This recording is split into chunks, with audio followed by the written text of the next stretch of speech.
Mwiriwe bakunzi b'ikiganiro inkino na Akiwacu mutegurirwa na Vianney Irakoze mukagishikiriza n'ikinyamakuru Akiwacu Magazine. Turahera mu ntamba mu rugamba zagiye zironka umeneza mushasha twerekeze muri Primus League ku ndwi ya 17 aho inkino zariko zirambikana twerekeze ku bakinyi b'abarundi bakina hanze y'igihugu aho tuja kuvuga amakuru menshi ariko avuga ku mukinyi Ndayishimiye Yusuf Nyange abandanya Teletech y'u Burundi. Twerekeze ku mugabane wa Afrika aho tuja kuvuga ibijanye na CHAN irabera mu gihugu ca Algeria. Twerekeza ku mugabane wa Buraya aho tuja kurabira hamwe uko imigwi igiye guhura mu gikombe c'umwami muri Copa del Rey. Tuva ngaho turaba amatransfer yagiye aba Chelsea, Arsenal zikomeza. Tuje kuva ngaho turabe n'andi makuru ariko aravugwa hanze y'ikibuga sangwa ikaze. Intamba mu rugamba zarose umumenyereza mushasha Etienne Ndayiragije afata mu minwe umugwi userukira igihugu. Etienne Ndayiragije rero akaba ari umumenyereza bishoboye aho yigeze no kumenyereza umugwi wa userukira igihugu wa Tanzania ava ngaho yerekeza mu Bugesera FC mu gihugu c'u Rwanda aho barangije amasezerano ku bushake bwa bonse none ubu akaba yafashe umugwi userukira igihugu w'u Burundi. Intamba mu rugamba yagiye ashikiza amajambo akomeye kuri bamwe bari bafise imyidogo bavuga ati ni kubera iki umumenyereza ahamagara umukinyi kanaka kandi atari muhe vyiza. Wewe yagiye avuga ati nta mukinyi ahoraho agiye kubaho mu ntamba mu rugamba, ati utuma ko umukinyi bivanye n'ico umushaka ko ubona yo gufasha, ati ni naco gituma umukinyi ari we wese yotegezwa kwama ari ku mwanya agatanga umusaruro muri ico gihe nyene akaba ari we umuntu atuma ko bamwe bavuga bati bagenda bavyishimira ati wewe yobaje neza anakora babandi ngo nizina ngo akina hariya anye oro atani inkino yahora akina muri ico gihe ugasanga yamuhamagaye. Twerekeza muri Primus League inkino zabaye ku munsi wa gatandatu. Top Junior akina na Interstar, Magatu Boys ikina na Buja City, Tigre Noir ikina na Rukinzo FC. Ubunyene mu kanya gaheze Vitalo FC yarekera akina na Musongati FC, Bumamuru itana mu mitwe na Atletico, Messager Ngozi ikina na Olympique Star, Flambeau du Centre ikina na Burundi Sport Dynamique, Tigre Noir yambikana na Kayanda United. Muri aka kanya ku ndwi ya 17 muri Primus League iganwa ryo mu Burundi urutonde rukaba rumeze uku gukurikira.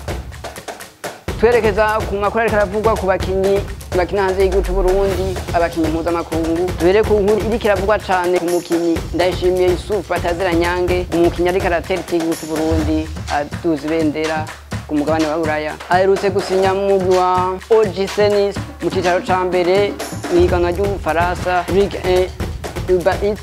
Uwo mukinyi rero tugende tugaruka ku buzima bwiwe bwamuranze dufatiye kuri kariyere yiwe y'umupira w'amaguru.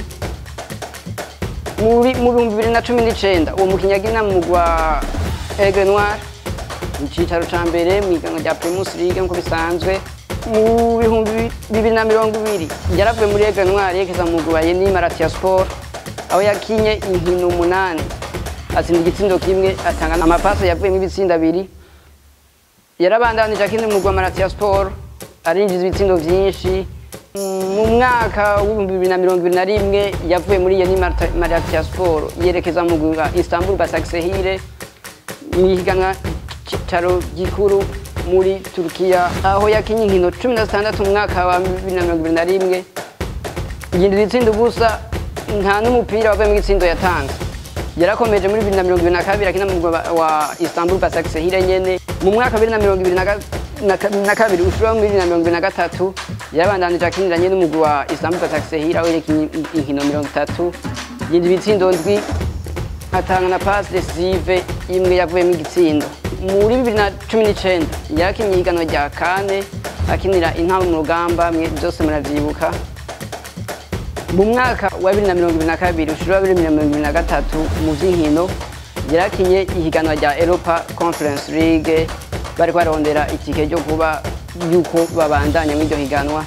Yakinye inkino 6 iminota 540 yinjiza igitsindo kimwe atanga umupira umwe wavuye mu gitsindo. Yarabandanije arakina bamaze kuronka itike yakinye inkino 6 nyene akina iminota ishika ku 119 yinjiza ibitsindo 2 atanga n'umupira umwe wavuye mu gitsindo. yarakinye mu ihiganwa rya Super League, yakinye urukino rumwe iminota 120 nta gitsindo yinjije, no muri Turkish Cup nyene akinira urukino rumwe iminota 120. Cyavyumvikana yuko barahabayeho umwanya w'inyongera imwe bita prolongation mu gifaransa. Ubuyobozi bw'umugwi wamuguze bugenda bushima, cyo kimwe n'urongoye ivy'inkino umugwi wa Orsenis nyene bagenda bashima. Flohaji Sorfi urongoye gym mu mugwi wa Orsenis avuga ati turose umukinyi w'umupolivara ashobora gukina hariho hose, ashobora gukina hagati canke akina nk'uzibira ku ruhande rw'inyuma. Ati umukinyi turose yujuje ibikwiye batiye kuvyashoboye canke kukaranga tugomba guha umugwi wacu, nizeye yuko azodufasha ibintu vyinshi. Nayo Fabrice Boquet umuyobozi w'umugwi wa Orsenis nawe yavuze ati uwo Yusuf Nyange turose aje kubwo intumbero zibiri, aze kudufasha mwa kino gice ca kabiri ciganwa ryo mu Faransa, hama aze adufashe no mu masezo azokurikira kugira ngo umugwi ubandanye ukura. Ku mugabane wa Afrika naho turagaruka mu nkino ziko zirabera mu gihugu ca Algeria, aho ariko abashane ya 2022 ubu bakaba bageze mu nkino z'igice ca kabiri. Ku munsi wa gatanu harabaye inkino zibiri, inkino zariko zihuza umugwi wa Algeria na Cote d'Ivoire, aho vyarangiye ku ntsinzi ya Algeria itsinda igitsindo kimwe umugwi wa Cote d'Ivoire, cyo kimwe n'umugwi wa Senegal utsinda umugwi wa Mauritania igitsindo kimwe ku busa. Ubu nyene igihe cy'isaha zibiri zo mw'ijoro naho hagomba hatane mu mitwe umugwi wa Nigeria wambikana n'umugwi wa Ghana, cyo kimwe n'umugwi wa Madagascar wambikana n'umugwi wa Mozambique.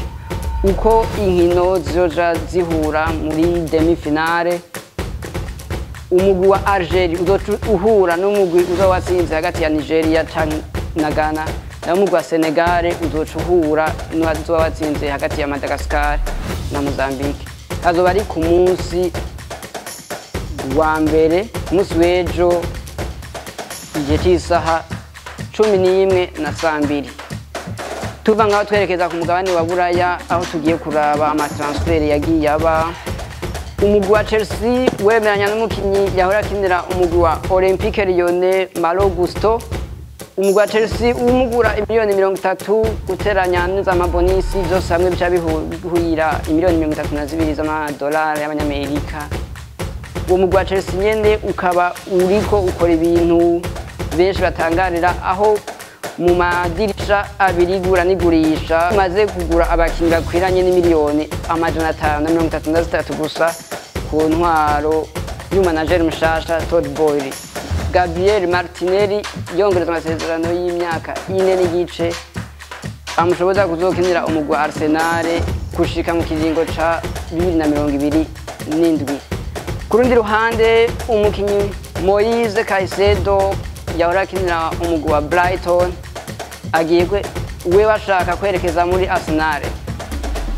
Arsenal bwa mbere wari yatanze miliyoni 60 z'amadolari y'abanyamerika ari ku mugwi wa Brighton uranga ubwo busabe, maze Arsenal nayo ibandanya ishishitira. Ejo haheze niho yashirako izindi miliyoni 5 maze busabe miliyoni 65 kugira ngo bashobore kuronka uwo mukinyi Brighton. Uwo mukinyi Brighton wewe ashaka kuvaho avuga ati umugwanje wa Brighton ego nivyo ndagukinira kandi akunda, ariko wari ukwiye gutahura impamvu ntogisha ku kajyo kuja gukina mu Arsenal. Ariko Brighton nayo naho Arsenal gitanga amafaranga miliyoni 65 wowe nshaka kumwikura. Twerekeza muri Copa del Rey, igikombe c'umwami muri Espagne, kigeze mu gice ca kabiri gisozera iryo higanwa, aho imigwi ine yashoboye gushika mu gice ca kabiri. Barcelona, Osasuna, Real Madrid, Atletico Club Bilbao, abo nibo hagiye kubatombora ku munsi w'ejo ukuntu bagiye guhura mu gice ca kabiri. N'umugwi wa mbere Barcelona umaze gutwara ico gikombe incuro 31, nizo ncuro nyinshi. Real Madrid ufise incuro 23 umaze gutwara ico gikombe uza mu gice ca kabiri. Cyo kumwe n'umugwi wa Atletico Club Bilbao umaze gutwara ico gikombe incuro 19. Ku rundi ruhande umukinyi wa kera Sergio Aguero umunya-Argentine atera igitsure umukinyi Zlatan Ibrahimovic aho yari yavuze yuko mu ntango z'igikombe c'isi ati Argentine nta gikombe yotwara nawe agenda amusubiza ati uwo Zlatan Ibrahimovic yarakwiye kwitaho igihugu ciwe ataherutse no kwitabira n'igikombe c'isi ayuko aza gutera agasure twebwe. Ku rundi ruhande mw'igano rya FA Cup umugwi wa Manchester City utsinda Arsenal hari ku munsi wa gatanu itsinda 1-0. Manchester City ya Pep Guardiola itsinda umumenyereza wa Arsenal Mikel Arteta. Mudukundire turangirize kwino nkuru yashizwe hanze n'ikinyamakuru Goal Arabia aho caze abakinyi batanu b'Abarabu bigenje neza kurusumvya abandi mu mwaka wa 2022. Haraza mu kibanza ca mbere Mohamed Salah akina muri Liverpool, Yassine Bono akinira umugihugu wa Maroc asanzwe akina mu kano kanya mu gwa Seville. Haraza umukinyi Achraf Hakimi muri PSG, Sofiane Amrabat mu gwa Fiorentina hamwe na Riyad Mahrez mu gwa Manchester City. Mudukundire twakengurukire bakunzi ba Akiwacu Magazine mwafasha akanya kanyu muri fatanya natwe mu rorero ikiganiro inkino y'Akiwacu.